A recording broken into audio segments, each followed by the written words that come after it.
अचानक धनलाभाची प्राप्ती, वाढवा आपली इच्छाशक्ती. नमस्कार, मी ॲस्ट्रोगुरू डॉक्टर ज्योती जोशी सर्व ज्योतिषप्रेमी व अभ्यासकांचं मनपूर्वक स्वागत करते. आपण गुरुदेवांच्या राशी परिवर्तनाचा राशीनुसार अभ्यास करीत आहोत. आजच्या भागात आपण वृश्चिक राशीवर होणारे परिणाम सविस्तरपणे समजून घेणार आहोत. येणाऱ्या काळात गुरुदेवांचा प्रवास हा थोडा वेगळा असणार आहे आणि म्हणूनच त्यांचं हे परिवर्तन महत्त्वपूर्ण असणार आहे. गुरुदेव 14 मे 2025 रोजी वृषभ राशीतून मिथुन राशीत प्रवेश करतील. त्यानंतर 18 ऑक्टोबर रोजी गुरुदेव कर्क राशीत जाऊन उच्चीचे होतील आणि पुन्हा 5 डिसेंबर रोजी वक्री होऊन मिथुन राशीत जातील. असा हा संपूर्ण प्रवास बघता येणाऱ्या काळात गुरुदेवांमुळे अनेक मोठ्या घडामोडी घडणार आहेत. त्यानुसार आता होणारं परिवर्तन कसं राहील हे आपण राशीनुसार समजून घेऊया. ही शास्त्रीय माहिती तुम्हाला आवडल्यास व्हिडिओला शेअर नक्की करा, जेणेकरून ती इतरांपर्यंत पोहोचू शकेल.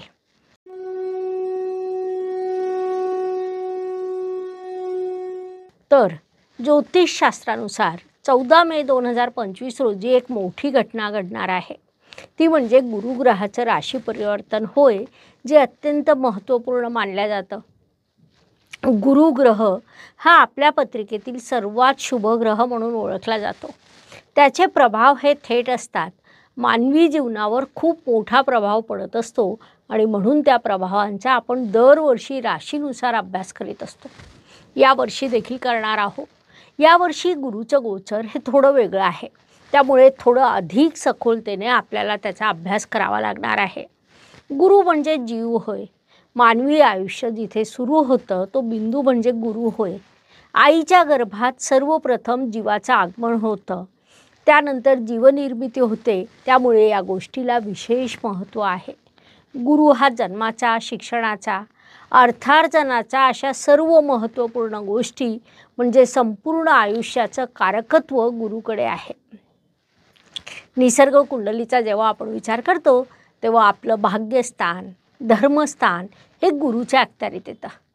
तसंच व्ययस्थान देखील गुरुच्या अखत्यारीत येतं. धर्मस्थानाचं आपलं विशेष महत्त्व आहे. धर्मस्थानात येणाऱ्या तीनही राशी किंवा धर्मत्रिकोणात येणाऱ्या तीनही राशी मेष, सिंह आणि धनु या देवग्रहांच्या राशी येतात. म्हणजे मंगळ, रवी आणि गुरु यांच्या त्या राशी आहे. त्यामुळे पत्रिकेतील धर्मत्रिकोण अत्यंत महत्त्वपूर्ण ठरतो. अशा धर्मत्रिकोणाचा अंतिम बिंदू हा गुरु आहे. धर्माच्या दृष्टीने गुरुचं महत्त्व अनन्यसाधारण आहे. त्यानंतर गुरुची जी दुसरी रास येते ती जलतत्वात येते. जलतत्वात येणाऱ्या तीनही राशी म्हणजे कर्क, वृश्चिक आणि मीन या देखील देवग्रहांच्याच राशी आहेत. या 3 राशीतील अंतिम रास म्हणजे मीन रास होय, जी गुरुदेवांची रास आहे आणि म्हणून तिचं महत्त्व अधिक ठरतं. असा हा गुरु सुखस्थानात, मातृस्थानात उच्चीचा होत असतो.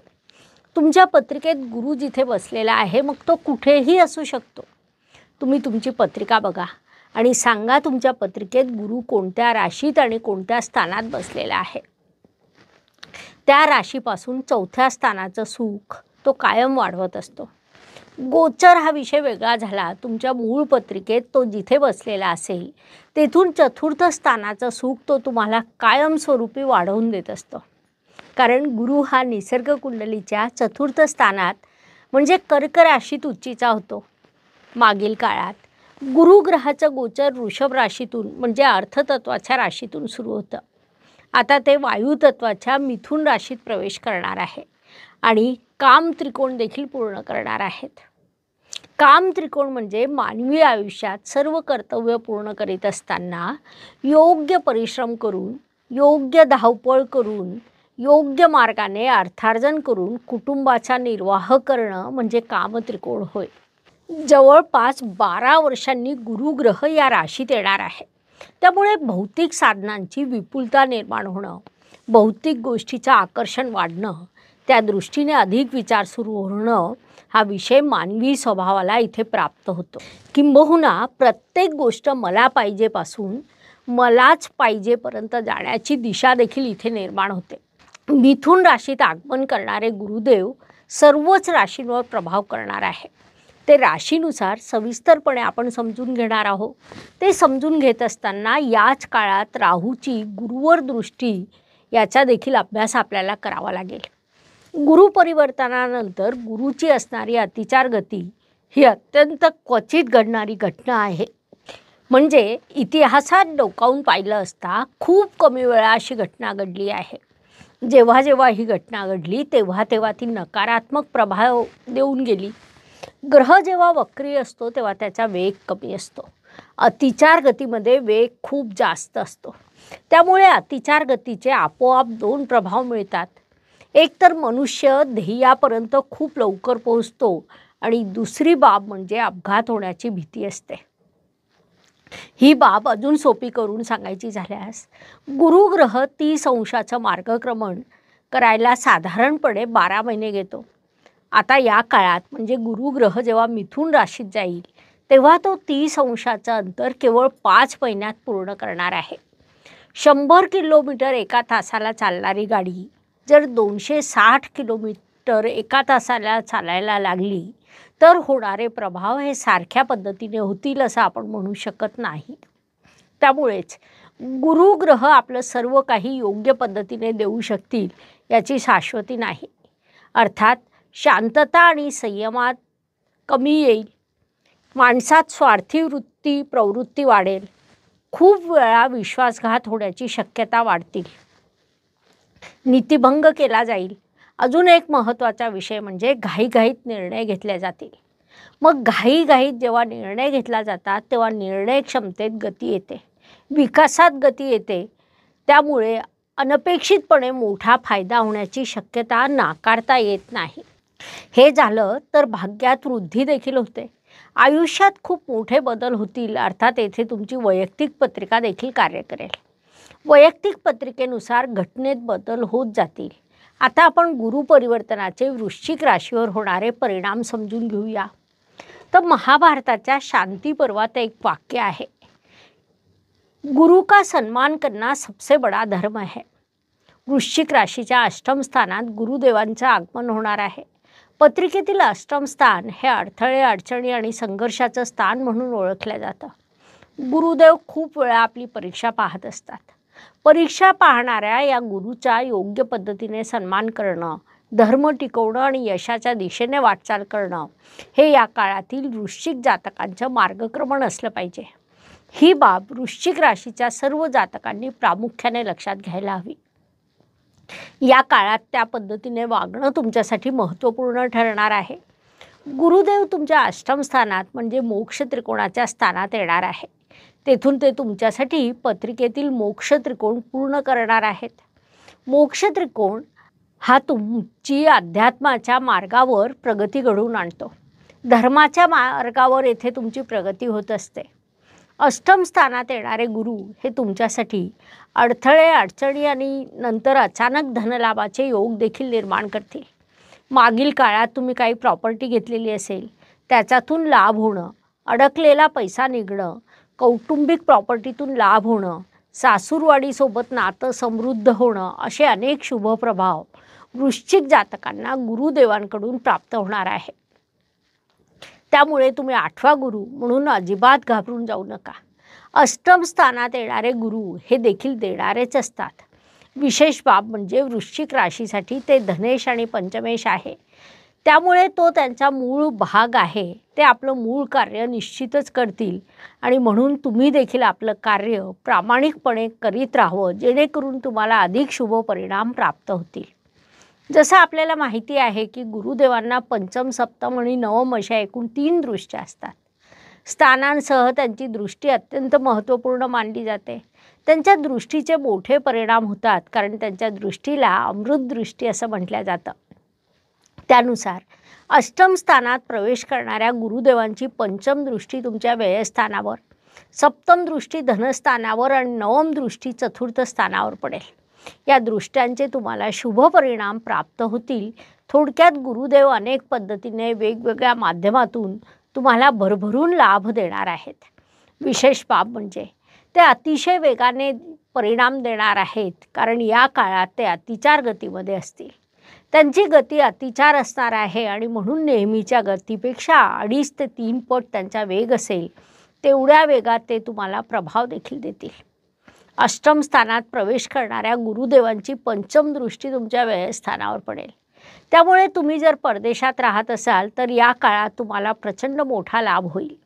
प्रवासात लाभ होईल, प्रवासातून लाभ होईल.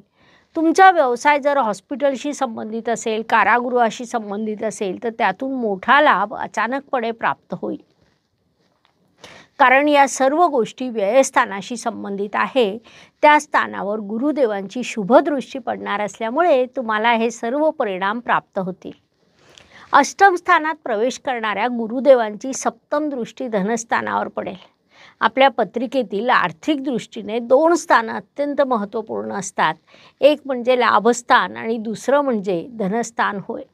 लाभस्थान हे लाभ देतं आणि धनस्थान हे धनसंचय करून देतं. म्हणजे वृश्चिक राशीच्या जातकांना मागील काळात धनलाभ झाला होता, परंतु धनसंचय झाला असेल की नाही याची शाश्वती नाही. ती शाश्वती गुरुदेव या काळात देणार आहे. धनसंचयाचे योग निर्माण होणं, कुटुंब वृद्धी होणं, कुटुंबात एखाद्या व्यक्तीचं आगमन होणं असे शुभ प्रभाव तुम्हाला प्राप्त होतील. विशेष बाब म्हणजे तुमच्या धनस्थानात गुरुदेवांची स्वतःची धनुरास येते. तिथे गुरुदेवांची शुभदृष्टी पडणार आहे.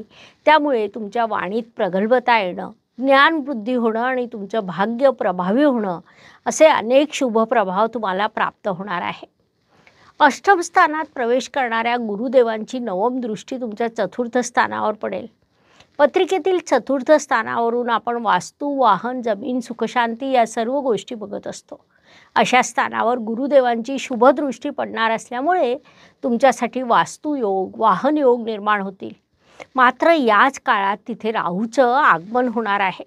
म्हणजे 17 मे रोजी तिथे राहूचं आगमन होईल. आता राहू चतुर्थ स्थानात आल्यावर जी काही नकारात्मकता निर्माण होणार आहे ती नकारात्मकता कमी करण्याचं कार्य गुरुदेव करतील. तुमची इच्छा असल्यास मार्ग काढण्याची संधी गुरुदेव निर्माण करतात.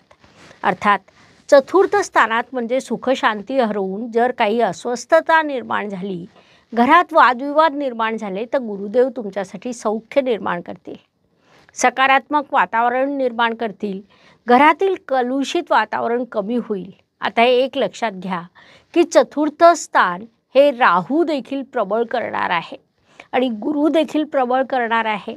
इथे तुमची इच्छाशक्ती, तुमचं ध्येय, तुमच्या विचारांमध्ये तुम्ही प्राधान्य कशाला देतात ही बाब महत्त्वाची ठरणार आहे. तुमची इच्छाशक्ती जर घरातील सुखशांती टिकवण्याची असेल तर गुरुदेव तुम्हाला त्या कार्यात नक्कीच सहकार्य करतील. कारण गुरुची नवम दृष्टी ही सगळ्यात महत्त्वपूर्ण असून ती भाग्यवृद्धी करत असते.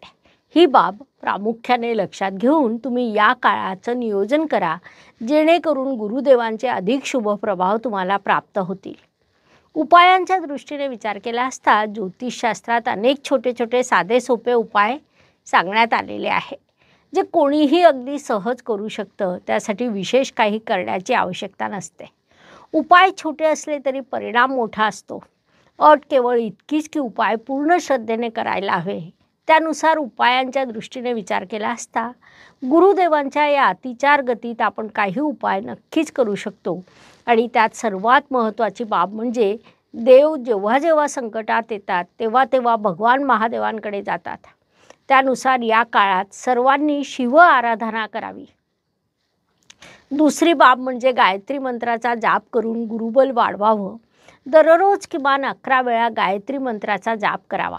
त्याशिवाय राशीनुसार काही दान करू शकतो. त्यात वृश्चिक राशीच्या दृष्टीने विचार केला असता तुम्ही गरजवंत विद्यार्थ्यांना शैक्षणिक साहित्याचं वाटप करायला हवं. या उपायाचे तुम्हाला शुभ परिणाम प्राप्त होतील, म्हणून ते नक्की करा. अशा पद्धतीने गुरुदेवांचं राशी परिवर्तन तुमच्यासाठी कसं राहील हे समजून घेण्यासाठी एवढी माहिती पुरेशी आहे. इथेच आपण थांबूया. पुढील भागात पुढील राशीसाठी हे परिवर्तन कसं असेल ते समजून घेणार आहोत. व्हिडिओ तुम्हाला आवडल्यास त्याला लाईक, शेअर, सबस्क्राईब करा आणि कमेंट बॉक्समध्ये जय गुरुदेव लिहायला विसरू नका. धन्यवाद. शुभम भवतु. जय ज्योतिष. नमस्कार. शास्त्राचा अभ्यास करण्यासाठी माझी मराठीतून 11, हिंदीतून 2 अशी पुस्तकं प्रकाशित झाली आहेत. विशेष बाब म्हणजे मी स्वतः संशोधित केलेली ज्योती जोशी पद्धती अर्थात जे पद्धती या विषयावर स्वतंत्र ग्रंथ उपलब्ध आहे, त्याचा देखील लाभ घ्यावा.